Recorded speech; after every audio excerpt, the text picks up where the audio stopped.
बुद्धि कौन है? ये धुंधली कोई और नहीं, धुंधली है बुद्धि। और बुद्धि कई बार हर चीज को स्वीकार नहीं करती।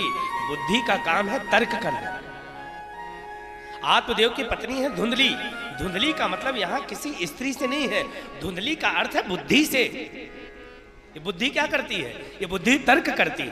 आत्मदेव और धुंधली की कथा बहुत मैंने सुनाई है, लेकिन इसका अर्थ समझिए।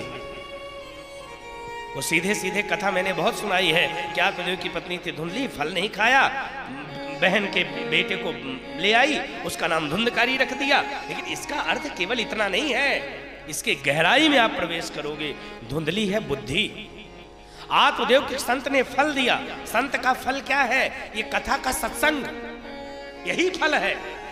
लेकिन इस फल को कई बार बुद्धि स्वीकार नहीं करती, इसीलिए धुंधली ने फल नहीं खाया। बुद्धि स्वीकार नहीं करती, लेकिन इंद्रियां स्वीकार कर लेती हैं। गो का अर्थ होता है इंद्री, इसीलिए गौ माता ने फल को खाया। इंद्रियों, आप कथा सुन रहे हो सकता है बुद्धि को कथा अच्छी ना लग रही हो, लेकिन आपकी इंद्रियां इस कथा को सुन रही हैं। और आप देखना, जीवन में कभी ना कभी ऐसा समय अवश्य आता है, और जब वो समय आएगा तो आपकी इंद्रिय आपको संकेत करेगी और कथा की कोई ना कोई बात आपके जीवन का कल्याण कर देगी। अच्छा, बजाना हो तो जोर से बजाओ,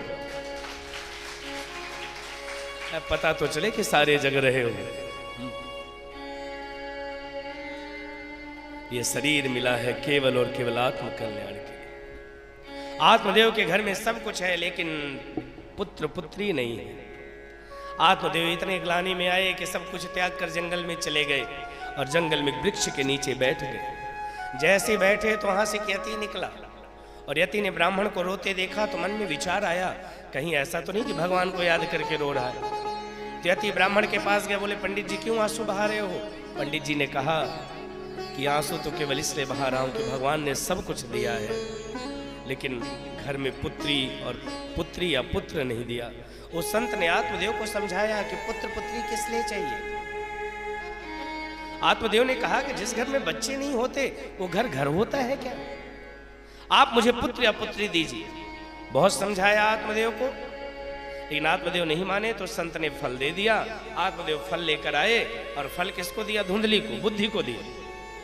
उस संत ने फल दिया। फल का मतलब क्या है? उपदेश दिया, आत्म कल्याण के लिए उपदेश दिया। लेकिन धुंधली ने स्वीकार नहीं किया फल को। क्यों नहीं स्वीकार किया? क्योंकि बुद्धि का काम है तर्क करना। धुंधली ने फल नहीं खाया और बहन के कहने पर उस फल को गौ माता को खिला दिया।